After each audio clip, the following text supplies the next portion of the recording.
Description में मिल जाएंगे। तो चलिए स्टार्ट करते हैं। तो देखिए, संसद के 3 अंग होते हैं, राष्ट्रपति, राज्यसभा और लोकसभा। संसद का उल्लेख संविधान में किया गया है आर्टिकल 79 में।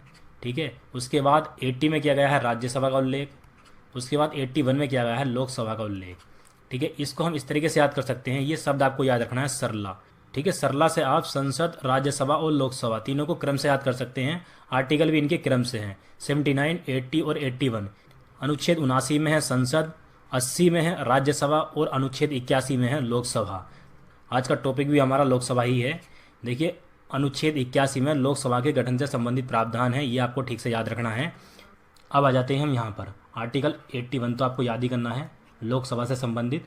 और लोकसभा को निम्न सदन कह दिया जाता है और राज्यसभा को उच्च सदन कह दिया जाता है। हालांकि संविधान में ऐसा कोई प्रावधान नहीं है उच्च सदन और निम्न सदन कहने का। ठीक है, तो निम्न सदन है लोकसभा और उच्च सदन है राज्यसभा।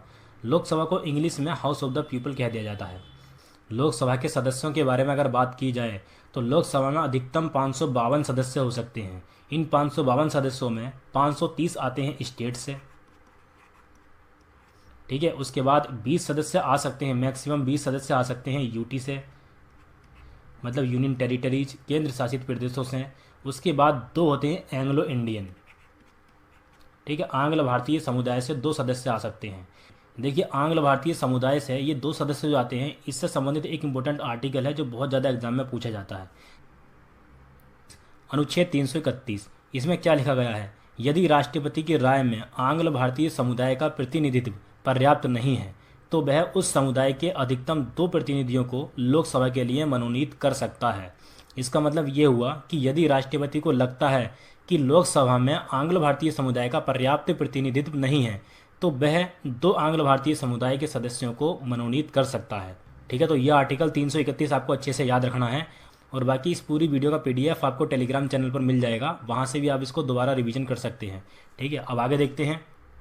लोकसभा के सदस्यों की अधिकतम संख्या हो सकती है 552, लेकिन वर्तमान में कितनी है, 545। अब ये 545 कैसे है, देखिए इसमें 530 तो स्टेट से हैं।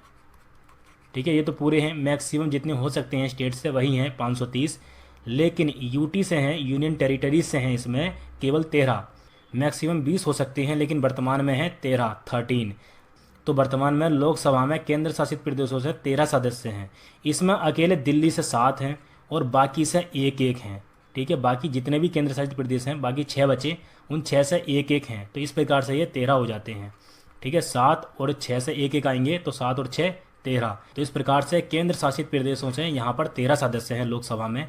अब इसके बाद देखिए, 2 आंग्ल भारतीय समुदाय के सदस्य हैं। इससे संबंधित जो इंपॉर्टेंट आर्टिकल है मैंने आपको बता दिया है, 331। यदि राष्ट्रपति को लगता है कि लोकसभा में आंग्ल भारतीय समुदाय का पर्याप्त प्रतिनिधित्व नहीं है तो वह 2 आंग्ल भारतीय समुदाय के सदस्यों को मनोनीत कर सकता है। ठीक है, तो इस प्रकार से यह संख्या वर्तमान में 545 हो जाती है। अब ऊपर आपने लोकसभा के सदस्यों के बारे में देख लिया है। लोकसभा के कितने सदस्य हैं वर्तमान में, 545। ठीक है, अब यहाँ पर देखिए, मंत्रिपरिषद के बारे में मैंने आपको बताया था। आर्टिकल 74 में, अनुच्छेद 74 में ये कहा गया है कि राष्ट्रपति को सहायता एवं सलाह देने के लिए एक मंत्रिपरिषद होगी जिसका प्रधान प्रधानमंत्री होगा। ठीक है, संविधान में अनुच्छेद 74 में मंत्रिपरिषद का प्रावधान किया गया है। अब मंत्रिपरिषद के सदस्यों की अधिकतम संख्या हो कितनी सकती है, वो हो सकती है लोकसभा के सदस्यों के 15%। अधिकतम 15% सदस्य ही मंत्रिपरिषद में जा सकते हैं मंत्री बनकर। ठीक है, अब देखिए इनकी नियुक्ति कैसे होती है। इन सभी मंत्रियों की नियुक्ति के बारे में एक इंपॉर्टेंट आर्टिकल है जो आपको याद रखना है, अनुच्छेद 75। इसके बारे में हम देख लेते हैं। देखिए, अनुच्छेद 75 से पहले अनुच्छेद 74 में क्या है ये मैंने अभी आपको बताया था। अनुच्छेद 74 में कहा गया है कि राष्ट्रपति को सलाह एवं सहायता देने के लिए एक मंत्रिपरिषद होगी जिसका प्रधान प्रधानमंत्री होगा।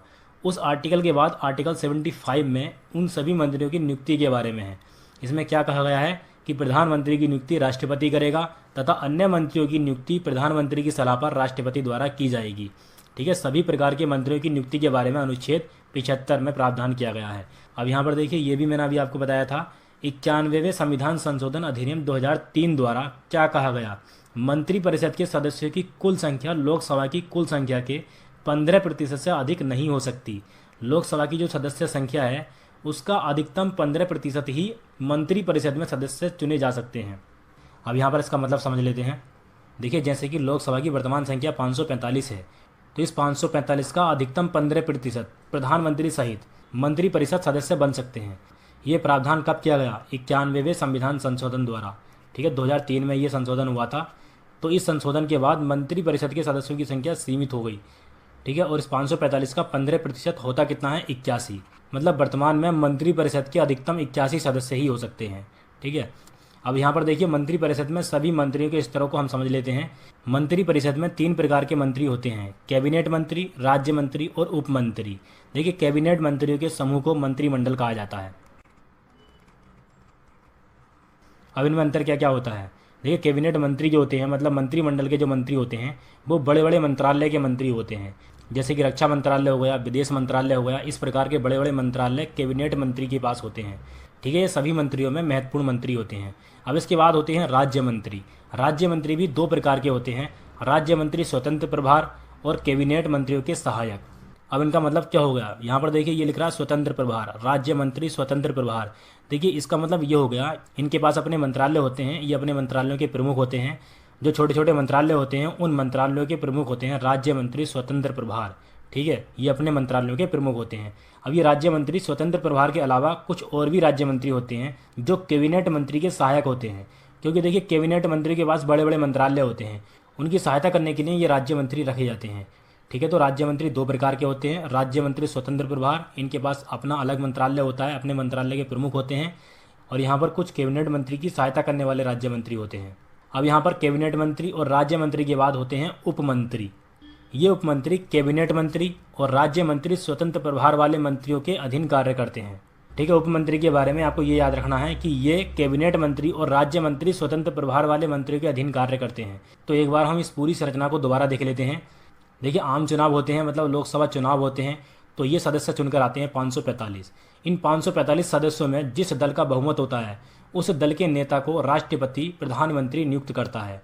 अब उसके बाद नियुक्ति से संबंधित जो आर्टिकल मैंने आपको बताया था वो आर्टिकल 75 था। उसमें ही ये कहा गया है कि प्रधानमंत्री की नियुक्ति राष्ट्रपति करेगा और उसके बाद अन्य मंत्रियों की नियुक्ति प्रधानमंत्री की सलाह पर राष्ट्रपति के द्वारा की जाएगी। ये आर्टिकल 75 में कहा गया है, मैंने अभी आपको बताया था। ठीक है, तो इस प्रकार बन जाते हैं प्रधानमंत्री और अन्य सभी मंत्री, और फिर ये मंत्रिपरिषद लोकसभा के प्रति उत्तरदायी होती है। अब मंत्रिपरिषद में अधिकतम कितने सदस्य हो सकते हैं ये भी मैंने आपको बताया था। 91वें संविधान संशोधन 2003 द्वारा मंत्रिपरिषद के सदस्यों को सीमित कर दिया गया। लोकसभा के अधिकतम 15% ही सदस्य मंत्रिपरिषद के सदस्य बन सकते हैं। अब ये मंत्री सब कैसे बनते हैं ये मैंने अभी आपको बताया था। आर्टिकल 74 और 75 में यही कहा गया है कि ये मंत्रिपरिषद कैसे सामने आती है। अब ये मंत्रिपरिषद बन जाती है, इसमें जो मंत्री होते हैं उनके अलग अलग स्तर होते हैं। ये 3 प्रकार के मंत्री होते हैं, कैबिनेट मंत्री, राज्य मंत्री और उप मंत्री। कैबिनेट मंत्रियों के पास बड़े बड़े मंत्रालय होते हैं, इन कैबिनेट मंत्रियों के समूह को मंत्रिमंडल कहा जाता है। इसके बाद राज्य मंत्री 2 प्रकार के होते हैं, राज्य मंत्री स्वतंत्र प्रभार, ये छोटे छोटे मंत्रालयों के प्रमुख होते हैं, किसी के अधीन कार्य नहीं करते, लेकिन बाकी बचे हुए राज्य मंत्री कैबिनेट मंत्री के सहायक होते हैं। इन कैबिनेट मंत्रियों की सहायता करते हैं क्योंकि इनके पास बड़े बड़े मंत्रालय होते हैं। इसके अलावा उप मंत्री होते हैं, ये उपमंत्री जो होते हैं कैबिनेट मंत्री और राज्य मंत्री स्वतंत्र प्रभार वाले मंत्रियों के अधीन कार्य करते हैं। और यहाँ पर आपको एक बात और याद रखनी है, मंत्रिपरिषद और मंत्रिमंडल की सभी बैठकों की अध्यक्षता करता है प्रधानमंत्री, मतलब पीएम। और इन मंत्रिमंडल की बैठकों में केवल प्रधानमंत्री और कैबिनेट मंत्री ही भाग ले सकते हैं, जब तक कि राज्य मंत्री और उप मंत्री को नहीं बुलाया जाए।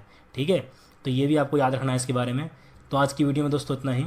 इस वीडियो में मैंने लोकसभा अध्यक्ष के बारे में नहीं बताया है। लोकसभा अध्यक्ष की एक अलग से वीडियो बनाऊंगा मैं, उससे संबंधित काफ़ी क्वेश्चन एग्जाम में पूछे जाते हैं। तो उम्मीद करता हूं दोस्तों लोकसभा की संरचना के बारे में आपको ठीक से समझ में आ गया होगा। अगर ये वीडियो आपको पसंद आई है तो इस वीडियो को लाइक कीजिए, शेयर कीजिए अपने दोस्तों में। और इसके अलावा संविधान से संबंधित इंपॉर्टेंट वीडियोज़ के लिंक आपको नीचे डिस्क्रिप्शन में मिल जाएंगे। संविधान के इंपॉर्टेंट आर्टिकल को याद करने की वीडियो भी मैंने बनाई थी, उसका लिंक भी आपको नीचे डिस्क्रिप्शन में मिल जाएगा। तो चलिए दोस्तों मिलते हैं नेक्स्ट वीडियो में। Thank you so much.